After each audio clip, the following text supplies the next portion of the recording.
Hello, how you going, random stranger? It's been a bit too long since we've watched K-On, so today we're going to be watching episodes 11 and 12, the official season 1 finale episodes. Quite a few of you helpfully pointed out that there are actually two additional episodes after this, the OVAs, and yes, I will be watching them. I don't think I'd forgive myself if I skipped out on any extra K-On goodness. I just have to look for the links because weirdly enough, yeah, Anime Lab, which is what I'm using to watch K-On, doesn't seem to have those two extra episodes. But in any case, I will find them and we can watch them together. All right, there was so much good stuff in the comments last reaction video. Thank you guys so much. It was really awesome reading through all of them. The first major thing I want to mention though is I was kicking myself for not realizing the first time that the opening song is now a slightly edited version, one that includes Suze's additional guitar. And I did rewatch it on my own once, and that was when I caught it. And then I was looking at the comments, and that was when it was confirmed that I wasn't hallucinating, that they did actually do that. I was shocked, like in the best way possible, and I haven't watched it since because I kind of want to react to it. Yeah, it won't be for the very first time, but it'll be close enough. I think I missed it because I was commenting on something else and not expecting really that they would put in the thought and the extra effort to change the opening beyond like the few new shots of Asusa that we do get. And then on second thought, I was like, how could I not have expected it? This is a KyoAni show, and they have proven that they are masters of intricate, unspoken detail. And the changes to the music and also the animation aren't really in your face at all. And Video Runaway had a really great take on this. So they wrote, I love how they added Asusa into the OP. Realistically, this was for budget and time constraints, yeah, probably. But I like to think that she's not being added into every shot to signify that she's still a bit of an outsider to the group, and she wasn't there when the original four were doing the things they were seen doing in the OP, showing that she's not being forced into the group retroactively but is finding her way in. And I really like that you can read a little deeper into the meaning of those changes. Speaking of intricate, unspoken detail, Young Blatt also pointed out something pretty awesome and random. When Asusa plays for the girls or when they have their little audition, they show images of Jimmy Page and Ozzy Osbourne, but they both have Asusa's pigtails coming out of their heads, which I had missed as well on first watch. So thank you for pointing that out. And also Youngblood, by the way, they linked to this awesome mashup that they did of the songs My Life is a Stapler and also Queen's Don't Stop Me Now. So make sure you check that out. And yeah, I'll put it in the notes below as well. Okay, just a quick recap. The last two episodes really honed in on the fact that it's not so much the music that makes the Light Music Club, and by extension, K-On the show, so special. It's the chemistry between all of the girls that sparks the fire. So in episode 9, the emotional pinnacle was Asusa going to visit all of these other amazing, technically superior live bands, but still not feeling that same strong pull that she did when she saw the other four girls play for the first time. I thought Evan David pinpointed that chemistry really well by drawing comparisons between the K-On girls and one of my favorite bands, the Beatles. So they wrote, speaking of classic groups of four, the K-On girls remind me a lot of my all-time favorite band, the Beatles. Yep. Good taste, not just in terms of the generally upbeat nature of the music they play, but also in terms of the sheer sense of joyous collective alchemy that stems from their playing said magical music together. Or to quote from the liner notes of the Fab Four's Blue Album compilation, the greatest delight in listening to the Beatles is to experience the almost telepathic sympathy of four superb, intuitive musicians who had grown up together and who clearly loved the sound that appeared whenever they got in a room, picked up their instruments, and started to play. Yeah, I cannot add any more words to that. Renato Salzano also picked up on the chemistry point, and actually told me something that I'd missed. I mean, I've missed quite a few things, which is why it's so good to have you guys watching along.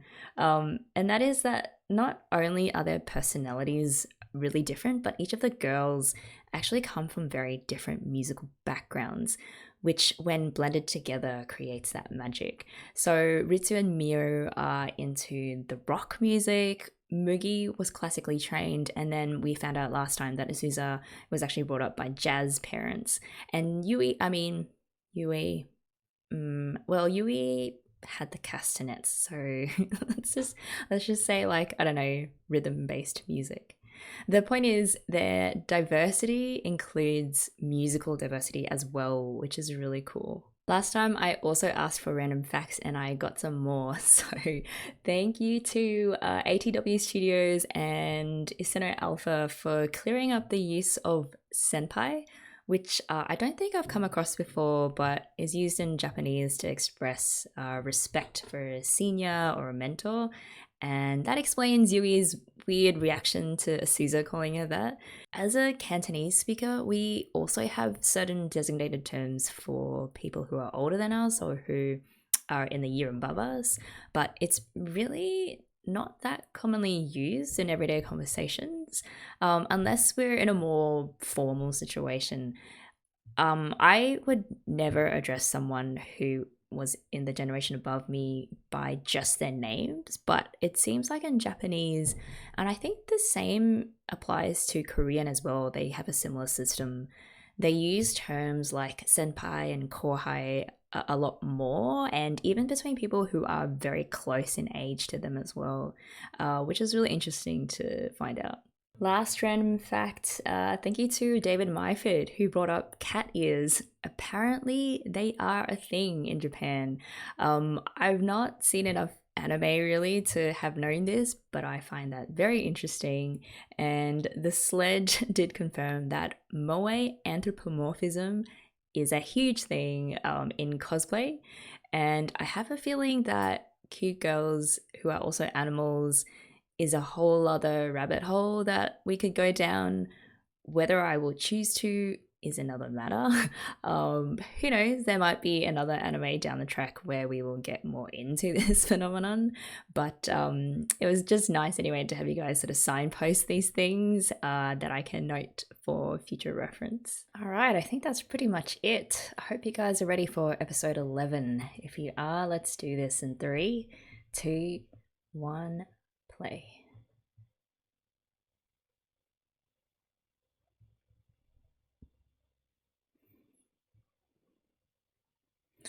Oh no, that's a really serious music. Is she humming, was it Fua Fua Time?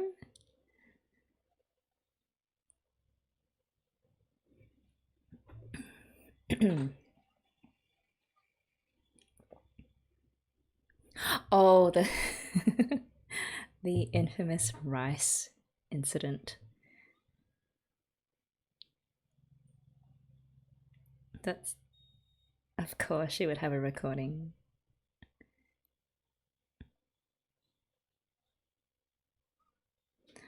Oh. I don't know if a scissor wants to see. Yeah, she's a baby. Okay, no talking during this. Just want to appreciate the genius musical edit.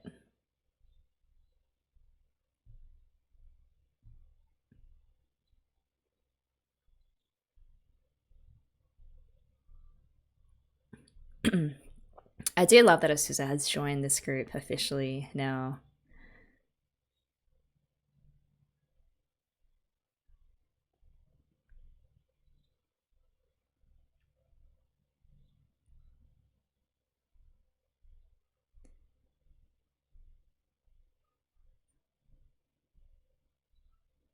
Okay, it's coming. Just wait for it.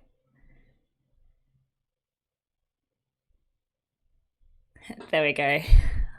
Oh, so damn good. I got chills, honestly. It's such a small addition, but it's I mean, you don't even have to be a music nerd to appreciate it. It's amazing. Super amazing.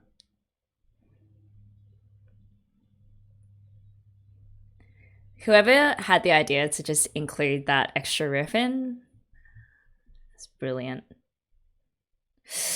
Oh, still got chills.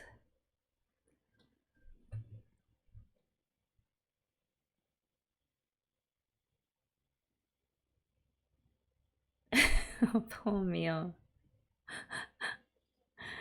This-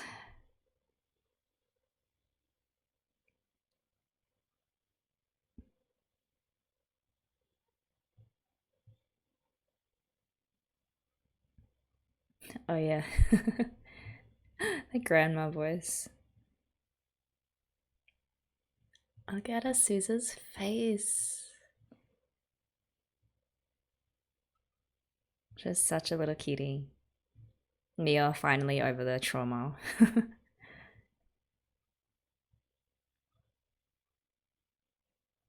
More form. Is the form the crisis?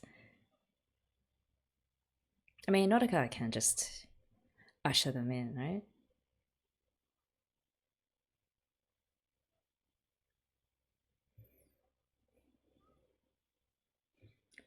Whoa, Mio. Yeah, Scissor seems like she'd stay on top of things like forms and applications.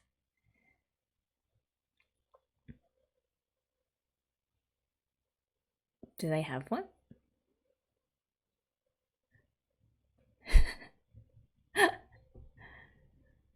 Girl gang. Oh no. No. Are they just gonna come up with something awful, like a mishmash of all of their ideas?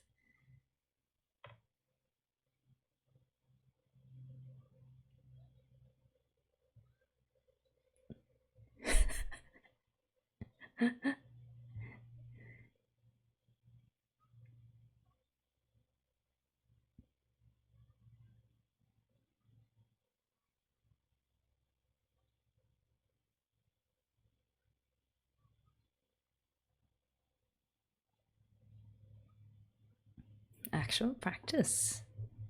That's Azusa's good influence.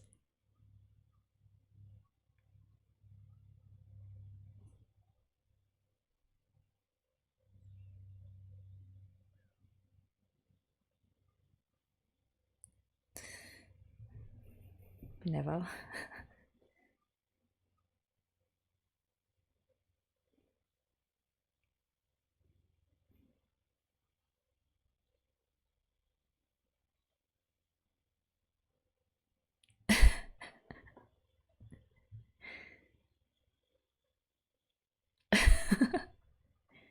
Yeah, you wanna be careful of that brain of hers.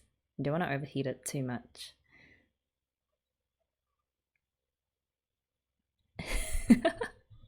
She gives it a lot of TLC.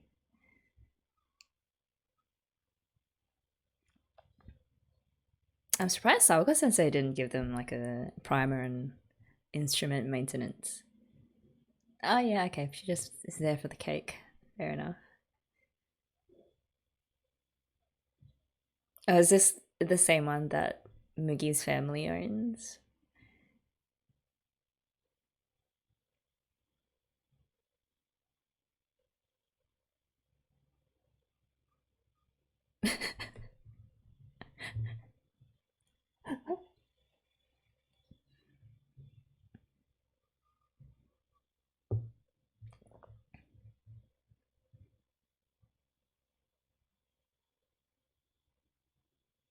Oh, that is a real issue for left-handed players.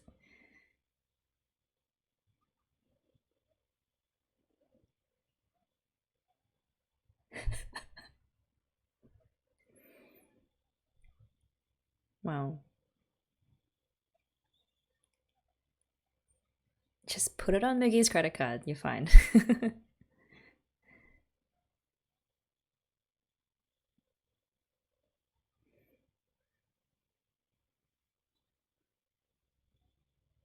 Yeah, it's a real nightmare for lefties sometimes, but they do, it's very cool being a lefty musician.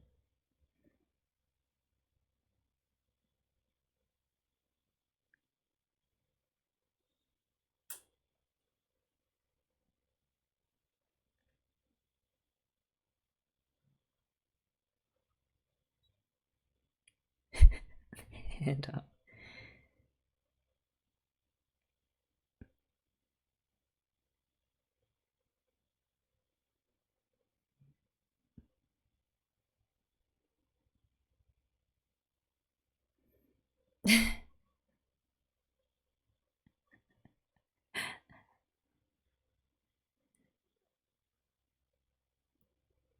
Yui is so attached to that guitar. I mean, to a level that's even extreme for musicians.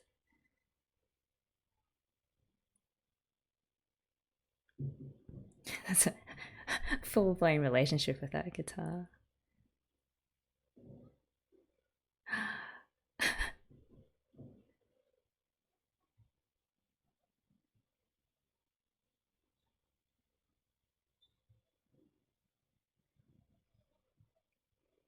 Ojo Summer. oh, oh yeah, Susa doesn't know this yet.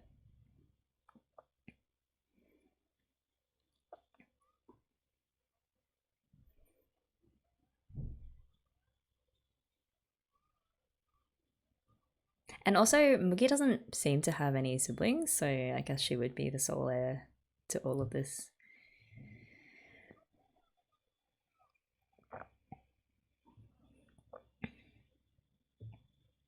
Yes, things cost money, Yui.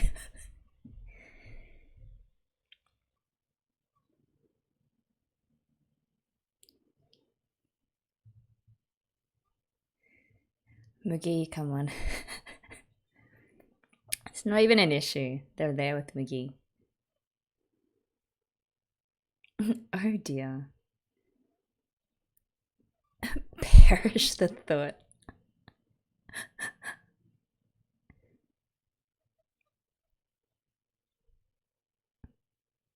It's again, it's so nice that she was willing to pay for it. It's just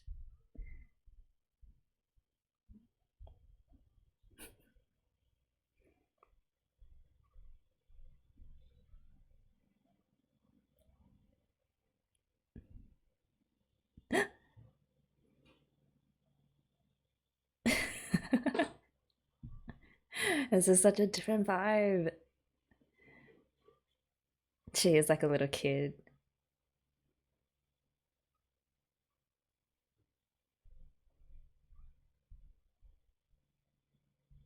Oh no.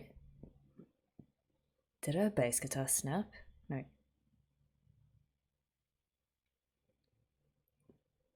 Mm, that sounded serious.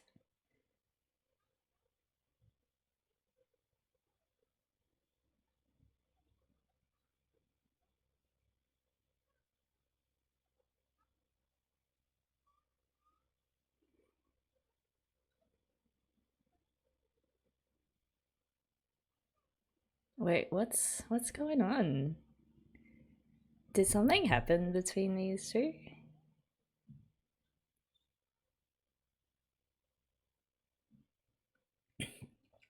Do we have a split between the power couple? What's happening?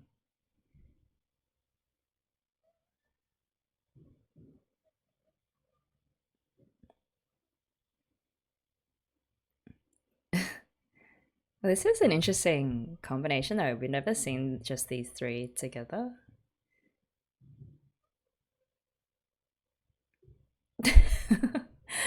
This kind of feels like a parent-teacher interview with Nodoka as Yui's parent.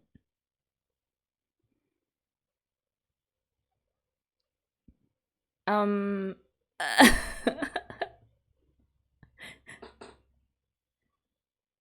Wait, those two.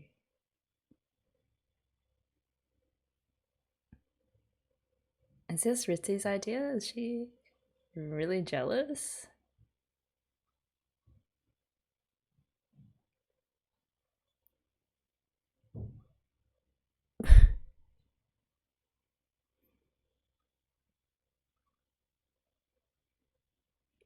She needed cover.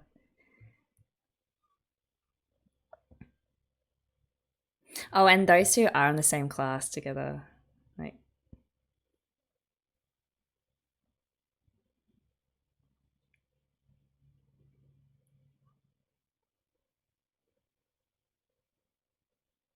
oh, is this crisis like a marital crisis?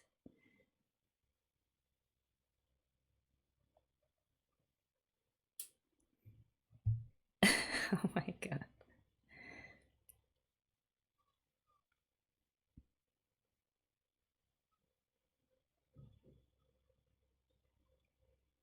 Oh, now we're practicing. As soon as Mio has found another girlfriend.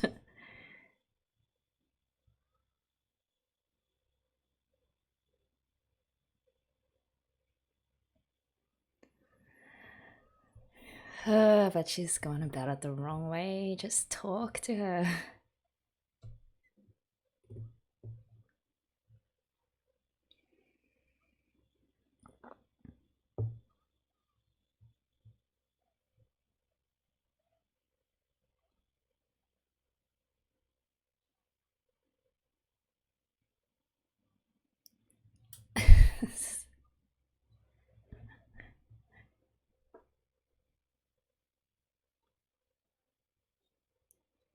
Oh my god.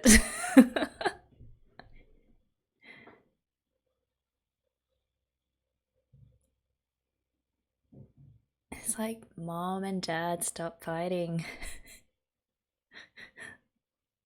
And Mookie's like, oh.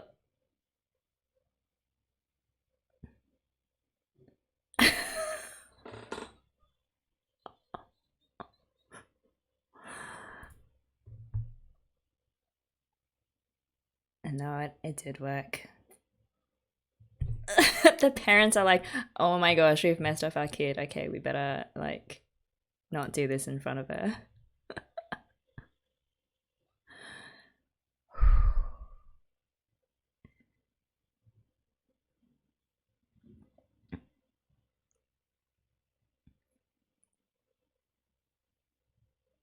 Oh, they're fighting through their instruments.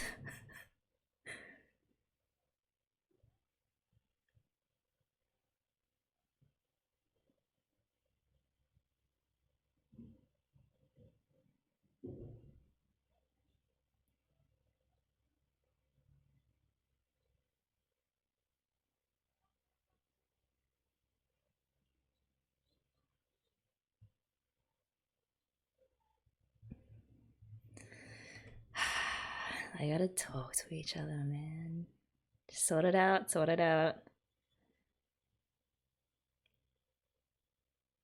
I wonder, it kind of feels really sudden, but it's probably been building over a long period of time. Like seeing Mio rely on someone else that's not her, just to kind of make room for that.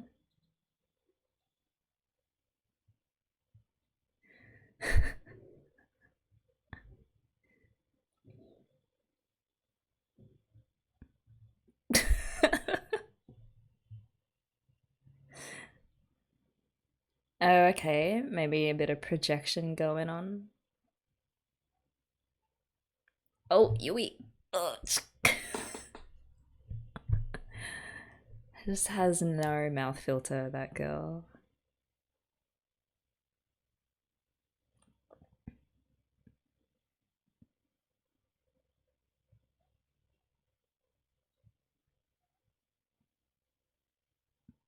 Well, really the only person that can do anything is Mio.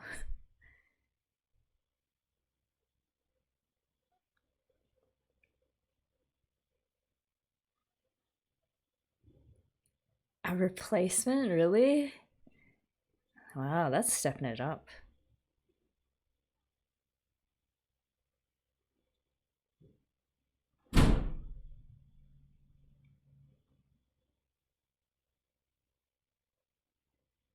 This is so sad.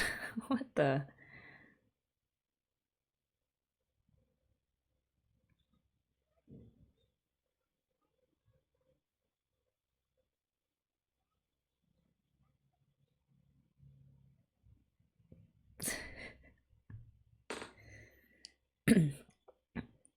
Wow, she's wagging school as well. This is bad.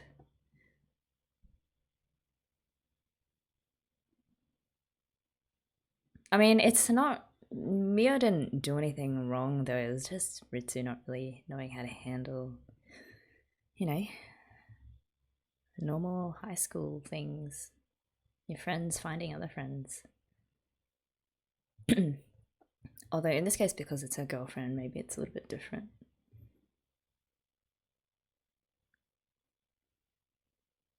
She's sick.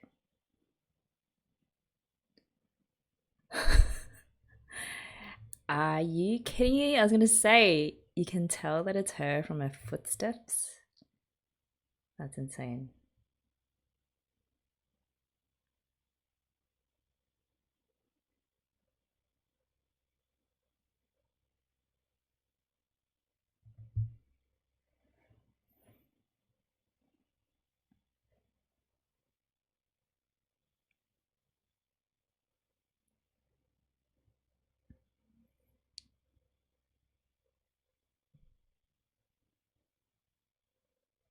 Okay, so she was sick and she was also jealous.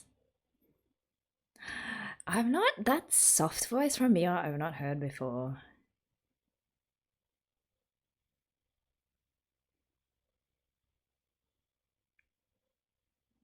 Is this voice just reserved for Ritsu? Because honestly, it doesn't go that soft, really.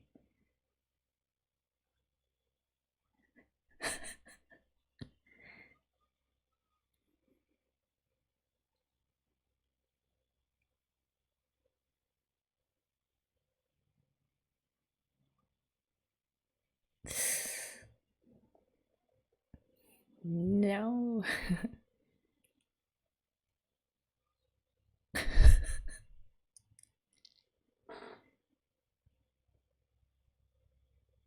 This is so sweet. How can they not be married?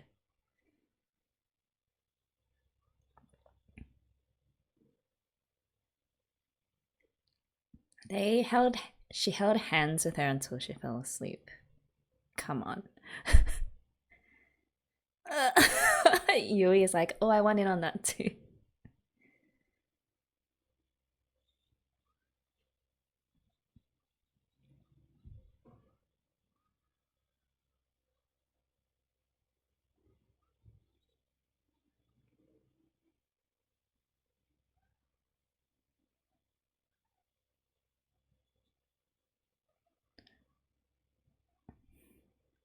Oh, is that Big Boss President?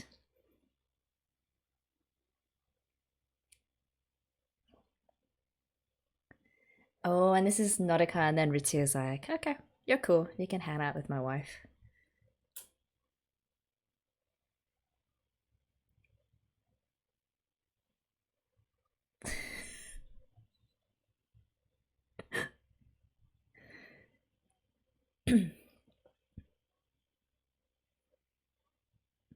Wait, who said clenched fist? It's Asuza that's gonna come up with it, eh?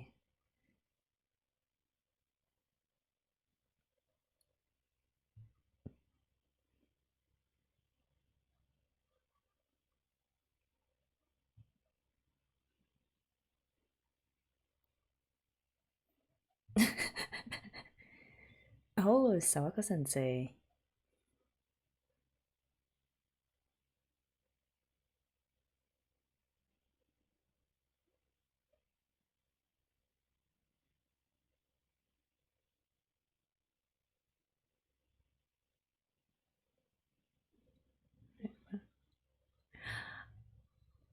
Oh. Ah, after school tea time. Very apt. Okay. Oh, I can't wait to watch the final episode. Whoa, that was a super intensive Ritsu and Mio episode. And I really, really liked how they did that. Okay. Okay, guys, I can't believe it, but we are actually at episode 12 already. So if you guys are good, let's do this in 3, 2, 1, play.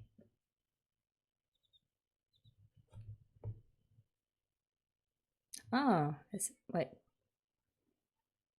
Huh?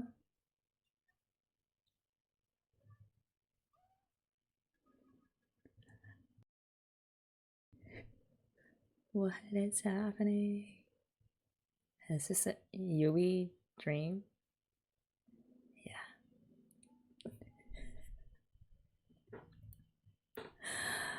So this is what Yui dreams about when she is having a fever dream.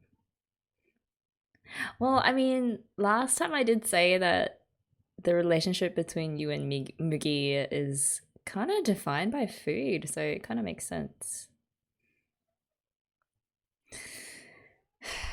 We, the too perfect sister.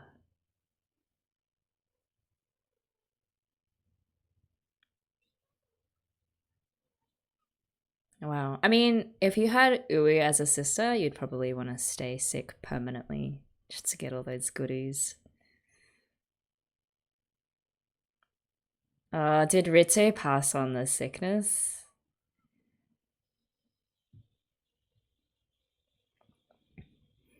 All right, third time watching this edit.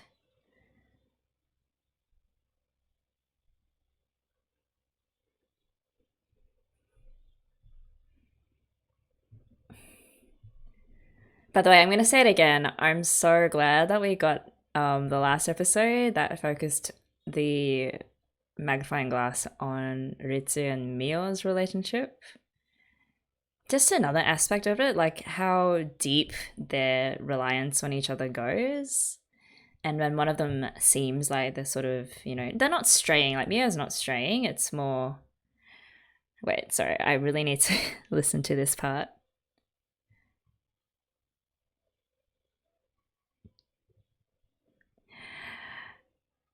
Okay, yeah, I was saying the reliance on each other, and when Mio, I guess, as happens in life, you kind of grow, and it's like growing pains in high school. You meet different people, new people, and you expand your horizons. And it's not necessarily that you leave your old friends behind, but your dynamics change, and you have to include other people in your circle. And yeah, it was really good that we got to see them sort of work through that. With Ritsu being, the classic, um, the classic jealous partner.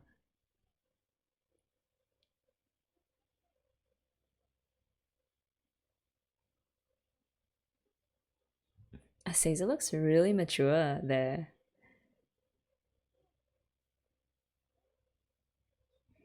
Um,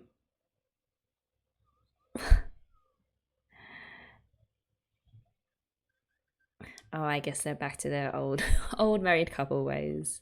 Everything's sorted.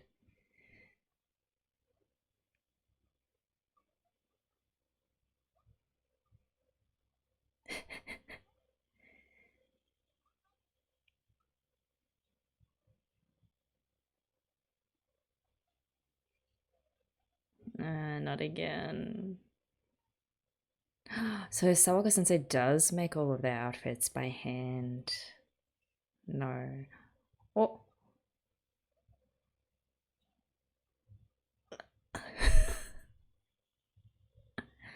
Oh my goodness.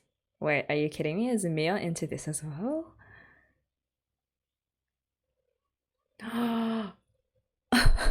What's happening? Why are they all. Oh my gosh, McGee. Is that a rabbit waitress uniform? A yukata.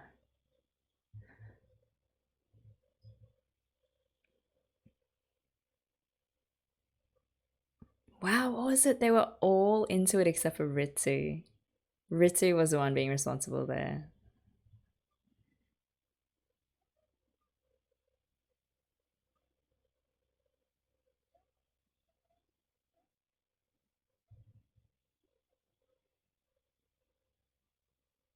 Oh wait, so they did end up giving Yui the lead guitar role.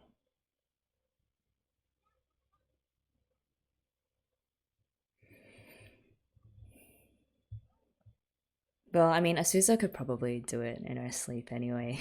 She's that good.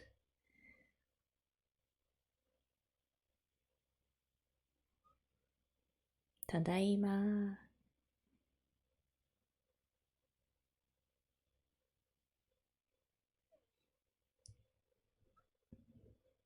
Still dreaming about Mugu's eyebrows. I mean, who wouldn't? Yeah, she's got it. But it probably doesn't sound as good with Yui.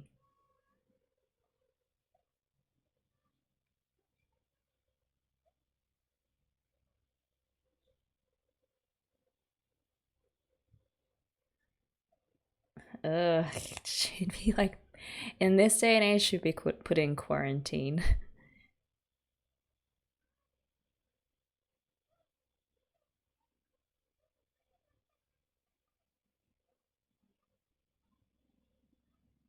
It's kind of cute how happy Azusa was to see her.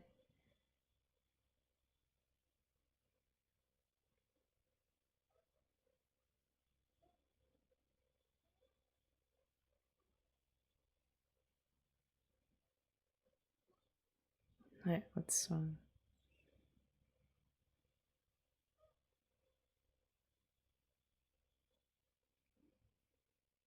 Why is Mio being so scary?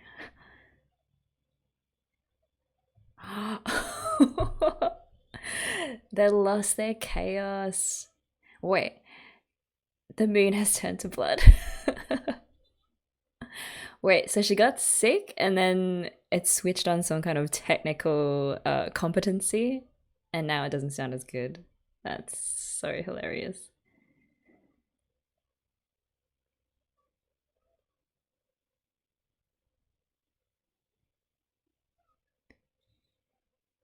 What?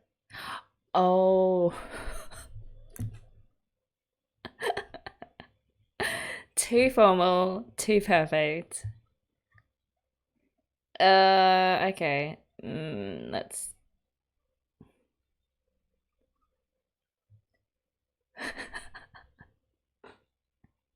I mean, she made it that far without them knowing, so I mean, she almost did it. Yeah, I mean, I was gonna say that means that Ui is just as good as Yui on the guitar, if not, without that X factor, of course, but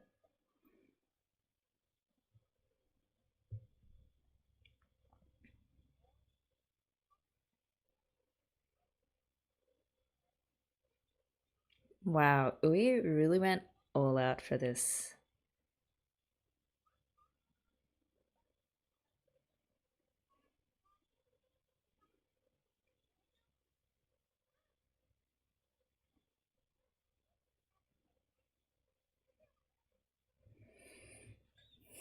Ew.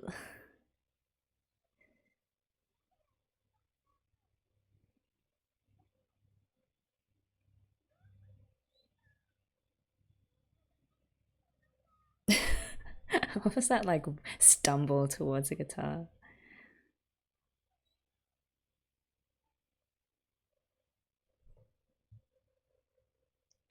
Really serious emotional music.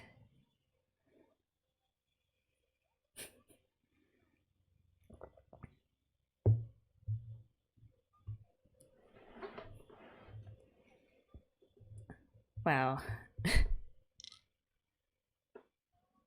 It's this music makes it sound like she's gonna die any second.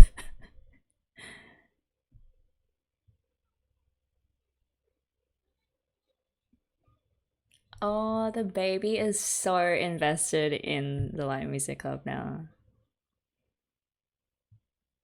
Mata.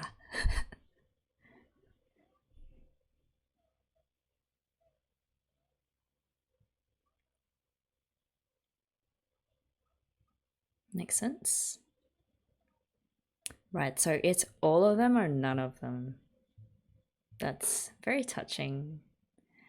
Mio the sensible to the rescue.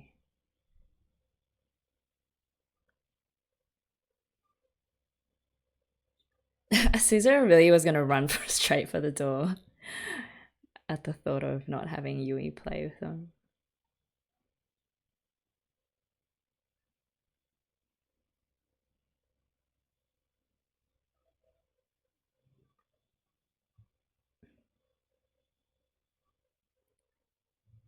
Whoa, the emotion is just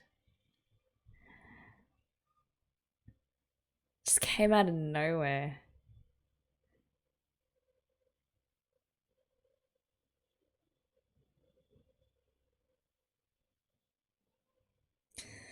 I bet she's gonna like smash in, I mean rush in right at the last second.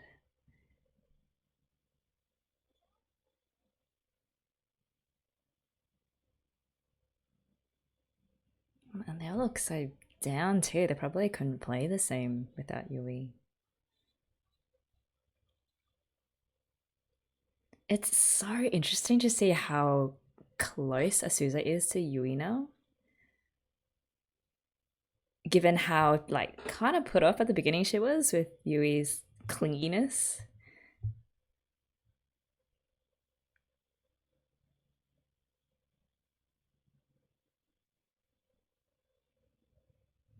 Nautica doing her part too.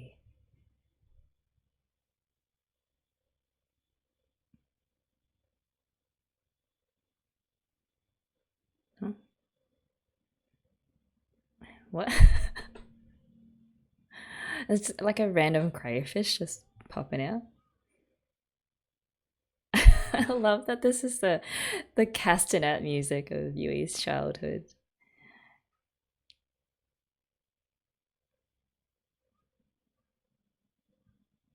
Okay, so she fished all day.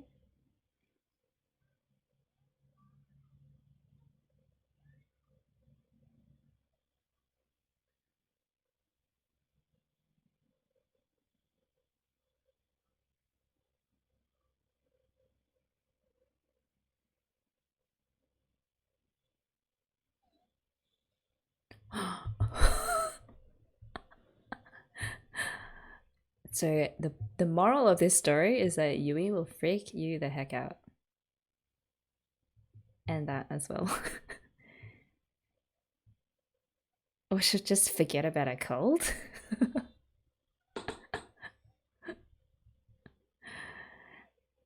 Like she will force her biological functions to bend to her will. That is the power of Yui.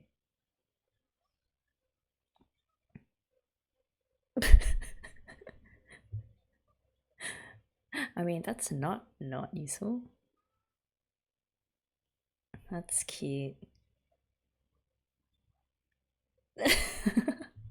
That's I hate you, but I love you, Mio. Oh, wow, Asusa gets really emotional when it comes to Yui. That's really interesting. Yeah, she was the most worried out of all of them.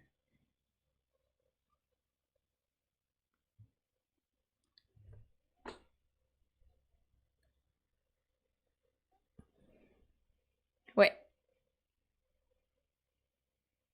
is it just me or is this super romantic? That's a very Yuri moment, is it not? But I was gonna say there's something there, and then Yui just goes full on. Like, oh, that's so interesting. I mean, I could definitely see those two as a couple. Oh no, she's left a guitar at home.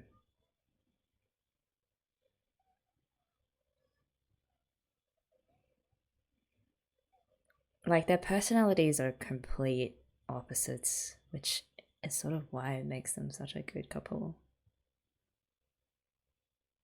She can't. She can't cheat.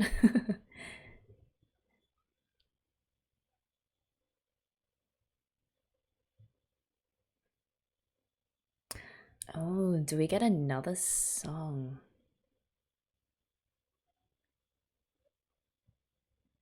Oh, that's the girl that joined the jazz club?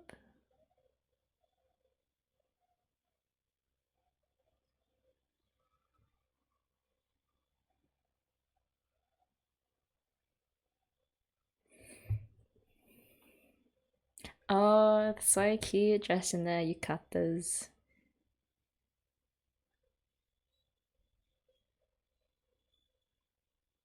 Yeah, this is a new song, I think. I don't think we've heard this one before. I don't know, maybe it was in the first couple of episodes. My brush pen is trembling. So this is another one of Mio's, a Mio written song. Oh, Sawako Sensei. That's nice of her.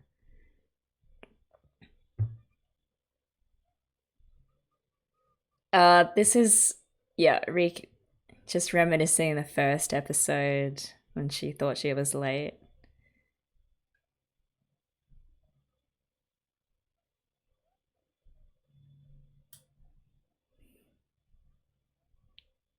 Wow, her life is like flashing before her eyes. She's reflecting on her time since she's met these girls. Also, I really like Mio's voice in this.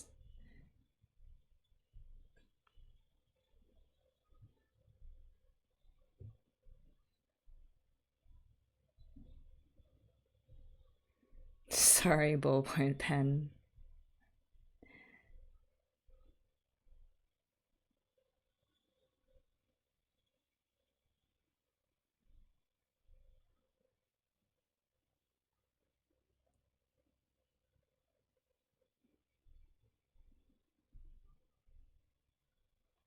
You'll find them soon enough.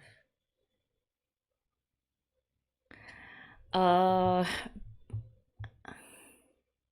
where she belongs? Uh,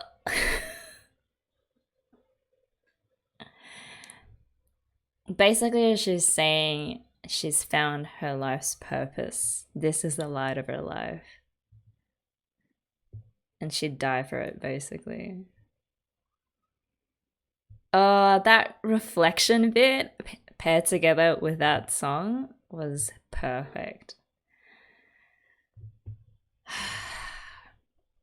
I can't believe this show.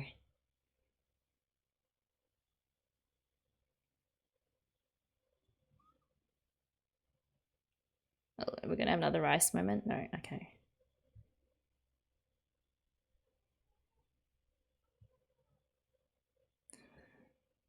We do get to see all five of them play together, right?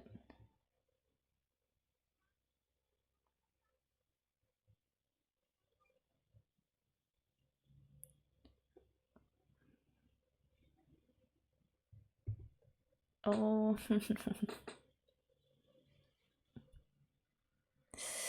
at the other four just looking at her. Oh, that was Mio's soft voice. Look at all those fangirls out there.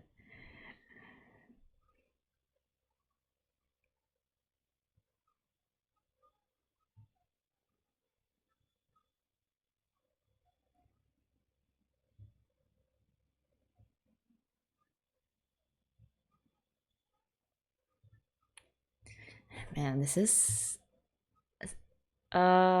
just recapping everything that's happened since the start. To such a good last episode.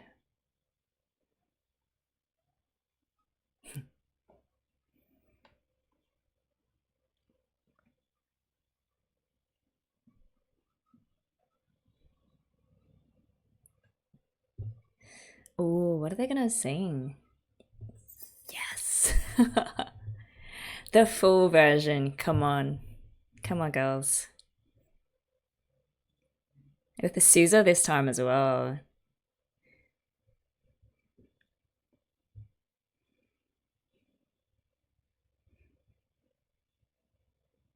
Wait, wait, that's like Azusa looking at Yui, just smiling. And after that line as well. Oh, their voices blend together so well. It's like butter on toast. I mean, Yui is the toast, and then Mio is the smooth butter over it.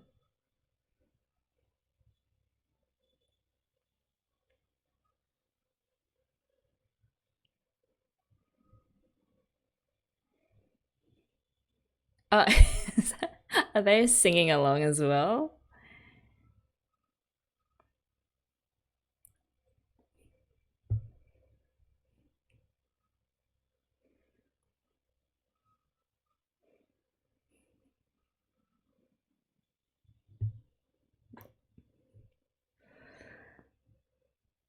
Silence.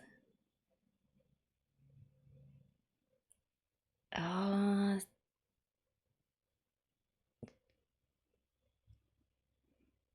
oh my god, Maggie, sweat on her face. Again, encore. Nice. I love that they're layering in each instrument and they're all just looking at Yui. Yeah, and I love the scissors additional, like that riff in the background.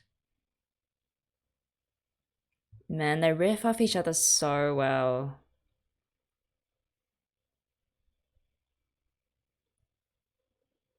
And I love the hand clapping.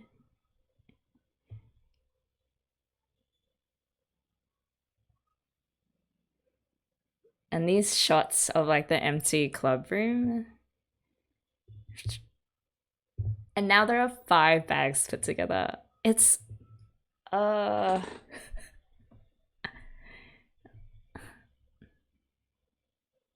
don't know, all of these little touches, they act to just make it so much more emotional than it really should be.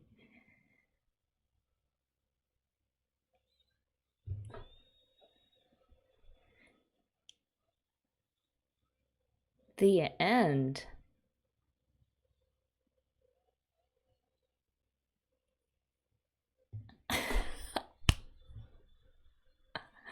I would be devastated if that was actually the end.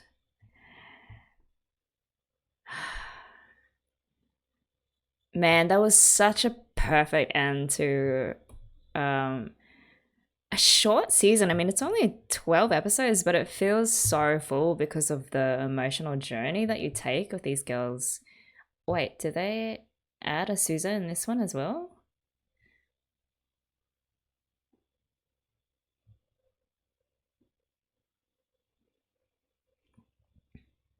Or is it only these for... I don't think Azusa's in this one.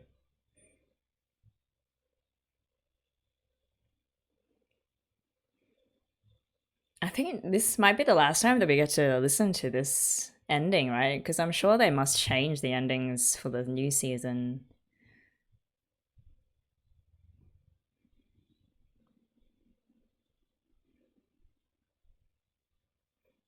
Because from now on, like, Azusa would have to be in everything. She's in it now, and I really liked how they showed Azusa super invested in the group, not just musically but emotionally as well, particularly with Yui.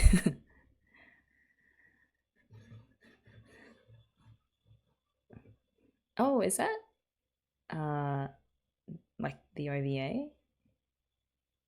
Wait, that's that's so cute.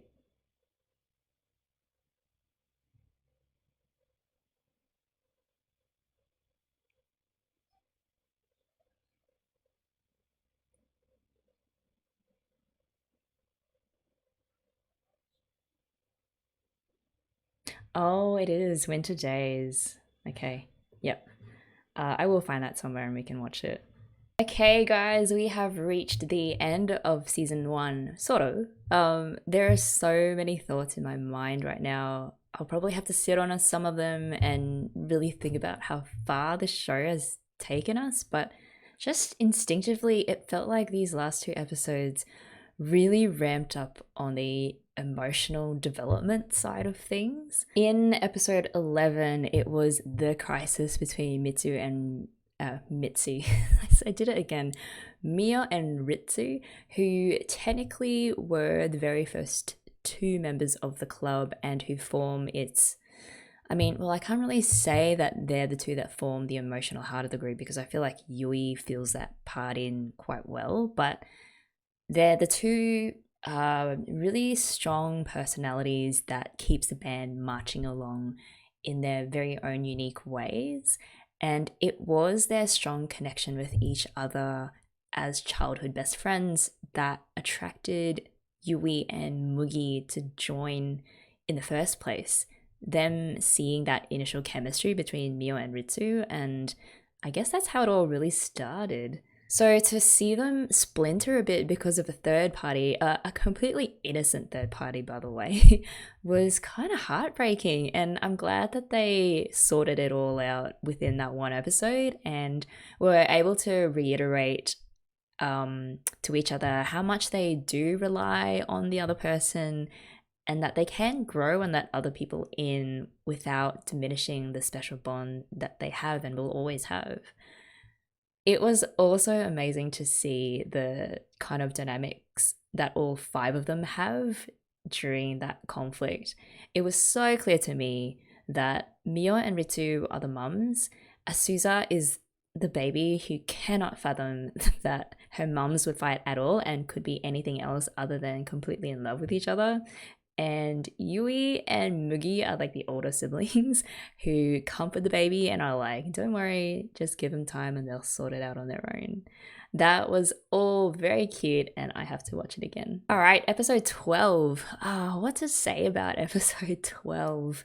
Well, we got a new song, something about a ballpoint pen. I'll have to listen to it again and sort of really catch all of the deep meanings behind Mio's lyrics.